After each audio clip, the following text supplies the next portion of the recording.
नमस्कार दोस्तों। क्या भारत जोड़ो यात्रा को सियाराम का आशीर्वाद मिल गया है? क्या भारत जोड़ो यात्रा सचमुच विरोधियों के लिए भी अब उनके आत्ममंथन का विषय बन गई है? क्या भारतीय जनता पार्टी अब झुकने लगी है, आरएसएस झुकने लगी है, क्योंकि राहुल गांधी की हाफ टी शर्ट, भारी सर्दी, कड़क सर्दी और उसके बाद में सामान्य सा भाव, मां अस्पताल में भर्ती हो और उसके बाद भी वो चल रहा हो, तो क्या भगवान को अब यह तपस्या रास आने लगी है? एक चर्चा इस बात, तो जवाब आएगा हां, शायद यही। दूसरा, क्या इस देश के अंदर यौन शोषण करने का पूरा ठेका भारतीय जनता पार्टी के नेताओं ने ले लिया है? क्या बलात्कार करने का ठेका भारतीय जनता पार्टी के नेताओं ने ले लिया है? क्या बच्चियों के शोषण का, नाबालिग बच्चियों के शोषण का, उनके यौन उत्पीड़न का और उनके जीवन को बर्बाद कर देने का ठेका भारतीय जनता पार्टी के लोगों ने ले लिया है? तो जवाब आएगा शायद हां। मैं ये क्यों कह रहा हूं, इसके पीछे बहुत सारी वजह है। मैं सबसे पहले शुरुआत करता हूं कि राहुल गांधी की भारत जोड़ो यात्रा दिल्ली से जब उत्तर प्रदेश प्रवेश की, तो उत्तर प्रदेश वह भूमि है जहां राम का जन्म हुआ, कृष्ण का जन्म हुआ, जहां भगवान शिव की नगरी काशी है, विराजमान है। क्योंकि शिव का कोई आदि अंत नहीं है, इसलिए जन्म शब्द नहीं कह रहा हूं, इसलिए उनकी नगरी काशी वहां। तो हिंदू मैथोलॉजी में सबसे बड़े जो देवता माने जाते हैं वो शिव माने जाते हैं, महादेव माने जाते हैं, और महादेव वाराणसी से है, काशी से। तब मैं ये बात करता हूं, संतों की नगरी है, ऋषि भरद्वाज की नगरी है, ऋषि पराशर की नगरी है। तो किन किन देवी देवताओं की नगरी है? नैमिषारण्य है, जहां पूरे ऋषि कुल ने वो किया। ऋषि दधीच की भूमि, उस उत्तर प्रदेश को जब राहुल गांधी की यात्रा पहुंची तो उन्हें सबसे पहला जो पत्र मिला, वो पत्र मिला राम जन्मभूमि के मुख्य पुजारी आचार्य सत्येंद्र दास जी का। और सत्येंद्र दास जी ने जो कहा वो राहुल गांधी के लिए अपने आप में अमृत तुल्य है। उन्होंने बिल्कुल कहा कि किस तरीके से आपकी यात्रा जिन उद्देश्यों को, जिन लक्ष्यों को लेकर के चल रही है, वो लक्ष्य पूरी तरह से पूर्ण हो, यही हम चाहते हैं और यही एक बड़ी चीज। और उनके कहने के बाद फिर सबसे बड़ी बात, चंपत राय जो राम जन्मभूमि ट्रस्ट के पदाधिकारी हैं, कर्ताधर्ता हैं, सर्वस्व हैं, आरएसएस के हैं, उन्होंने कहा कि उन्होंने जो बात कही है, जिस तरीके से हम प्रशंसा करेंगे कि जिस उद्देश्य से वो चल रहे हैं, एक 50 साल का नौजवान 3000 किलोमीटर चल रहा है, हम उसकी प्रशंसा करेंगे और हम ये चाहेंगे कि वो उसके उद्देश्य पूर्ण हो, वो सफल। तो आशा करता हूं कि जिस मिशन के साथ वो चल रहे हैं वो पूरी हो और आपको ईश्वर लंबा जीवन दे। तो इस तरह की बात। उनके अलावा राम जन्मभूमि ट्रस्ट के महासचिव आचार्य जो गिरी जी हैं, और गिरी जी ने भी उनका प्रशंसा करी और उसको लेकर के गिरी जी ने जो कहा वह भी अपने आप में अमृत तुल्य है, वो आशीष के समान। तो जब इतने बड़े लोग आशीष दे रहे हो और उस भूमि से दे रहे हो जो लंबे समय तक विवादों का केंद्र रही, तब लगता है कि राहुल गांधी सही दिशा में। और वो जब टी शर्ट में चलते हैं और चलते हुए निकलते हैं, लोगों से मिलते हैं, लोग उनके आसपास के सारे लोग स्वेटर में, किसी उस चीज में होते हैं, तमाम सारी चीजें, और उस स्थिति में वो होते हैं। उन्हें सर्दी लग रही होती है, कोई कान बांधे होता है, कोई कुछ बांधे होता है, लेकिन राहुल गांधी चल रहे होते हैं, पैदल चल रहे होते हैं, और न उन्हें सर्दी का एहसास है, न गर्मी का एहसास है, न किसी और चीज का एहसास। तो वैसे ही चल रहे होते हैं। उनके साथ झंडा ताने कांग्रेस का और राहुल गांधी की जय जयकार बोलते हुए पंडित दिनेश शर्मा चल रहे होते हैं। और ये पंडित दिनेश शर्मा 2011 से उनके लिए चल रहे हैं, नंगे पांव चल रहे हैं। उन्होंने शपथ ली हुई है कि जब तक राहुल गांधी खुद प्रधानमंत्री नहीं बन जाएंगे तब तक वो चप्पल नहीं पहनेंगे, जब तक वो प्रधानमंत्री नहीं बन जाएंगे तब तक वो शादी नहीं करेंगे। तो आप समझिए, हरियाणा का यह युवा इतने जोश के साथ में तब से लगा हुआ है, इस उम्मीद के साथ। तो इसे कहते हैं। तो इस तरह से लोगों का जब विश्वास मिलता है, सारी चीजें मिलती, तब लगता है कि क्या ईश्वर आज राहुल गांधी के साथ चल रहा है, उन्हें इतनी शक्ति दे रहा है कि वो इतनी भयंकर ठंड में, जब तमाम अलर्ट आ रहे हैं, स्कूल बंद किए जा रहे हैं, सारी चीजें हो रही, वो चल रहा है, उसे ठंड का एहसास नहीं हो रहा है। वो मिलता है, कामगारों से मिलता है, हुनर पंचायत करता है, और वहां पर लोगों के साथ में चर्चा करता है कि उनकी क्या समस्याएं हैं, क्या बातें हैं, उन्हें नोट करता है, किस तरीके से उन्होंने कारोबार को बढ़ाया है, किस तरीके से चीजें करी हैं। उस चर्चा के बाद में तो आप समझिए कि यह स्थिति, वो किसानों की चिंता करता है, बागपत में किसानों की भूमि में, उस भूमि में पहुंचता है जहां किसान नेता चौधरी चरण सिंह, और वहां पर वो जब जाता है तो बताता है किस तरीके से यूपीए सरकार में, कांग्रेस सरकार में किसानों की आय हर साल 7.5% तक बढ़ी थी, और अब क्या हो रहा है? अब जो है हर साल किसानों की आय जो दोगुनी करने की बात कही जा रही थी, दोगुनी तो नहीं हुई, हर साल घट जरूर रही है, और इसके घटने की जो स्पीड है वो चिंताजनक। आप समझिए, तो जितनी वो उनके समय में बढ़ रही थी, उतनी इनके समय में घट रही, तो हर साल घट रही है। तो यह स्थिति है। इसलिए भारत जोड़ो की जरूरत पड़ी है, इसलिए जरूरत पड़ी है क्योंकि तमाम अन्याय हुए हैं युवाओं के साथ, महिलाओं के साथ, तमाम सारे क्षेत्रों से, तमाम सारे लोगों से, और जब ये अन्याय हुए हो तब बात करनी पड़ती है। बेटियों के साथ सरेआम बलात्कार हो रहे हो, तो सरेआम उनको देश की राजधानी दिल्ली में 12-12 किलोमीटर तक गाड़ी से घसीटा जाता हो, और वो व्यक्ति डरता ना हो, दरिंदगी करता हो, तो ऐसे दरिंदों, तो क्या भारतीय जनता पार्टी दरिंदों की पार्टी बन गई है?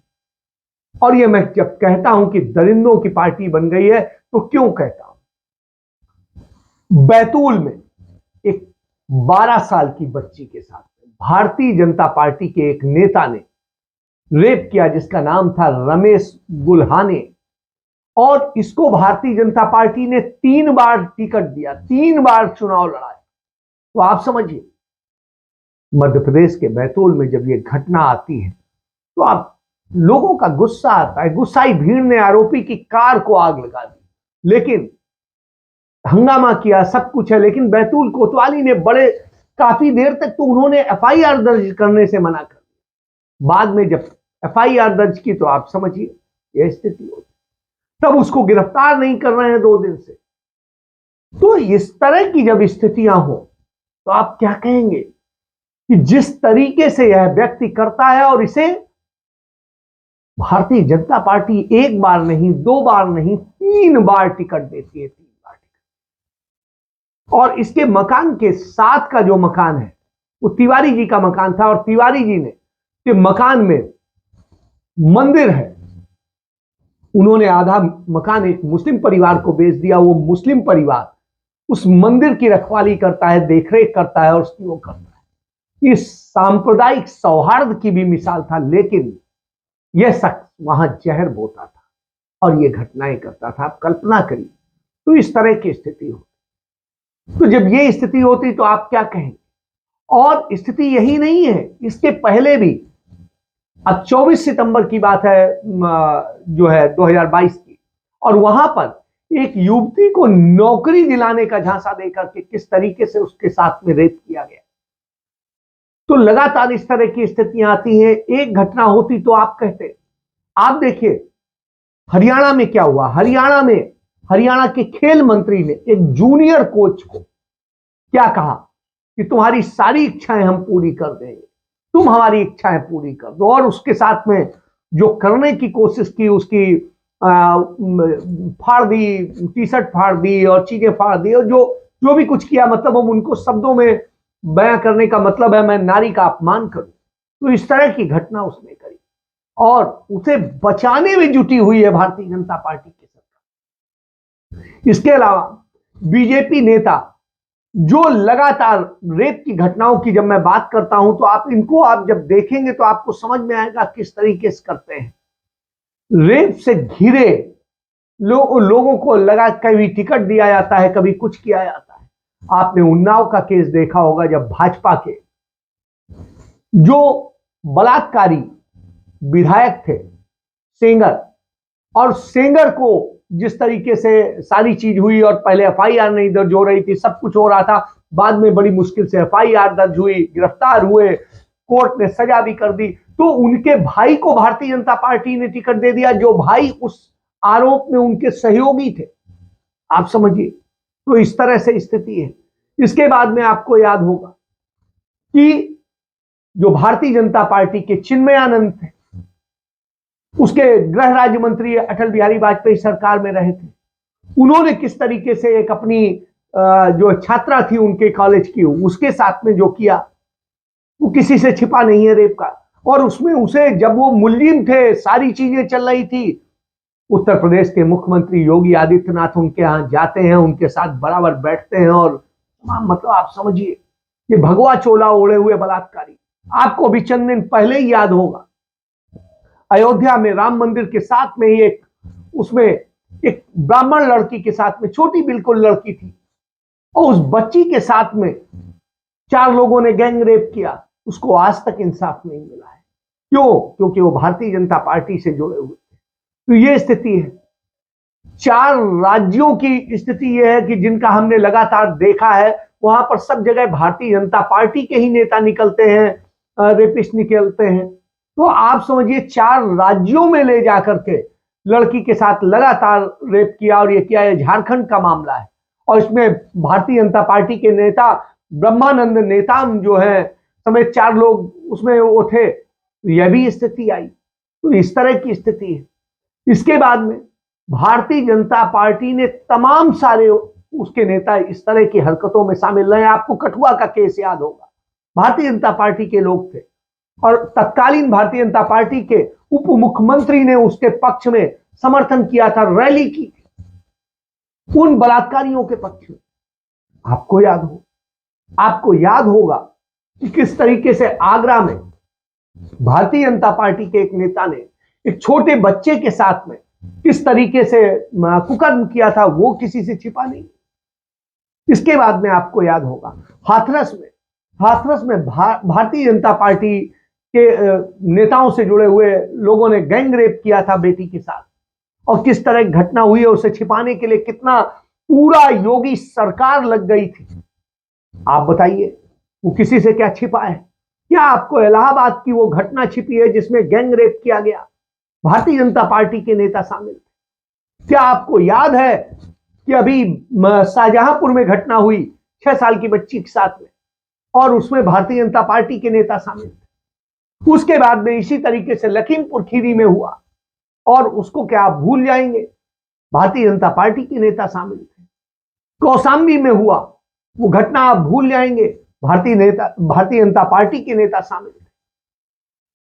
तो क्या बलात्कार करने का, यौन शोषण करने का और इस तरह से करने का सारा ठेका उन भगवाई भारतीय जनता पार्टी के लोगों ने ले लिया है, जो भगवा ओढ़कर एक तरफ बताते हैं कि साहब हम तो बड़े भारी हिंदुत्ववादी हैं और हम ये। तो साहब उस समय एक हमारे मित्र हैं, तो एक बात बताते हैं, मुझे लगता है कि वही समझ लेना चाहिए कि किस तरीके से जब द्रौपदी का के साथ में चीरहरण हो रहा था और सब तमाशाई बने देख रहे थे, इसलिए चीरहरण यहां कानूनी हो गया है। शायद चीरहरण ही अधिकार हो।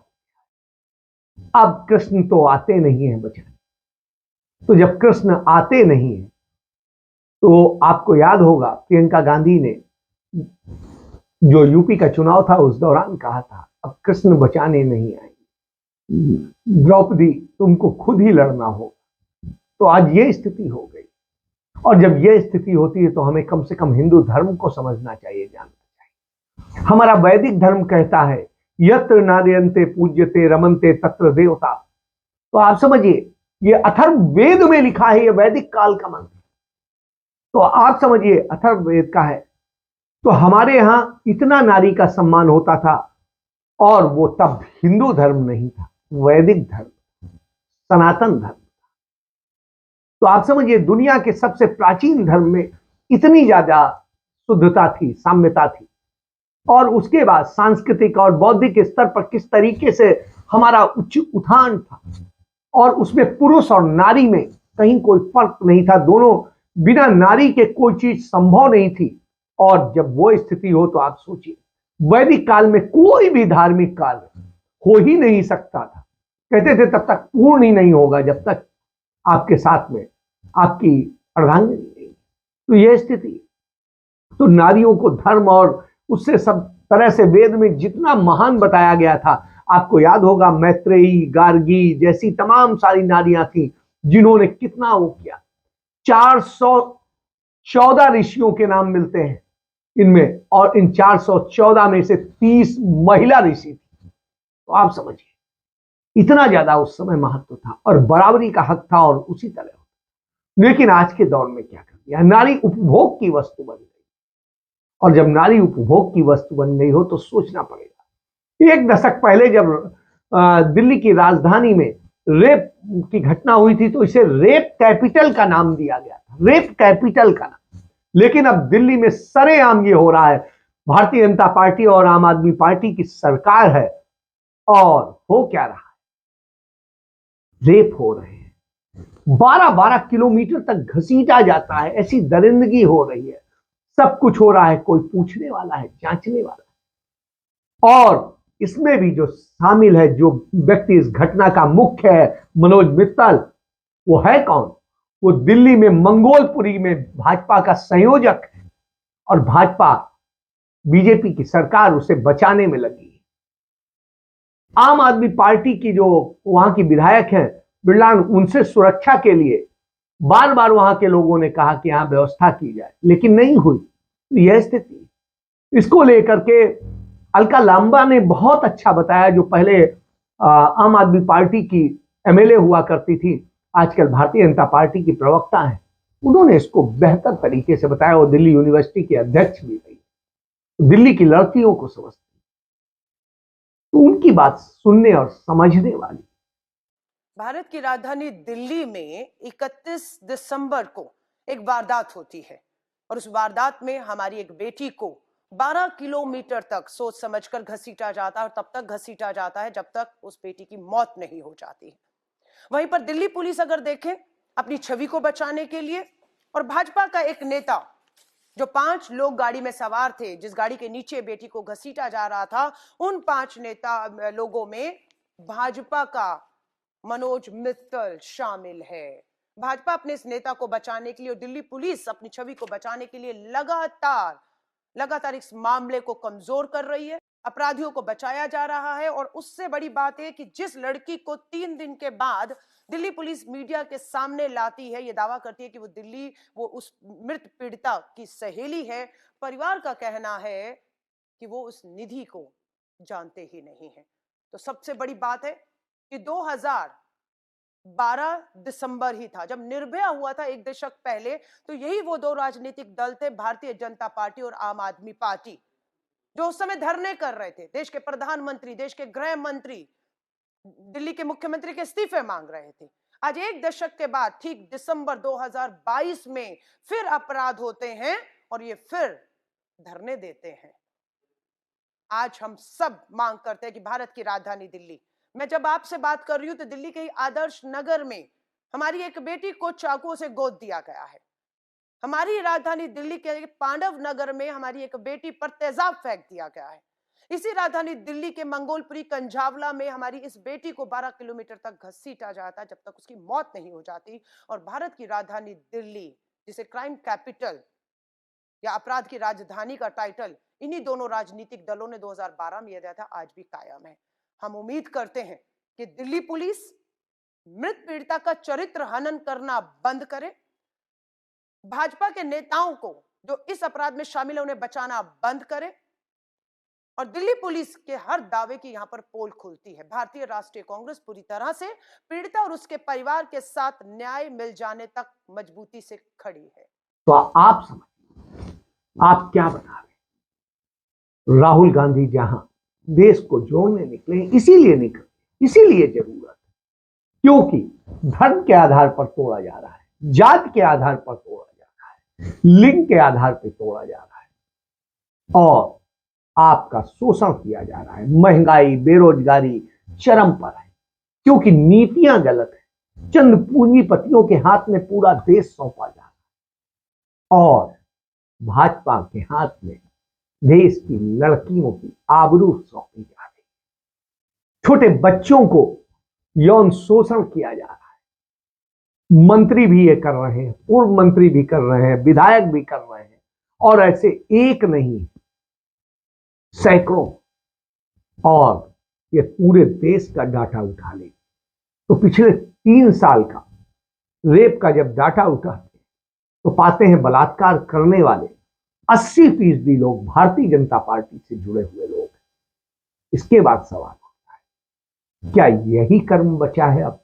ये इस पार्टी के पास, जो अपने आप को संस्कारों वाली, धर्म वाली पार्टी कहती थी, वो तो हिंदू धर्म, वैदिक धर्म, सनातन धर्म का अपमान कर रही है।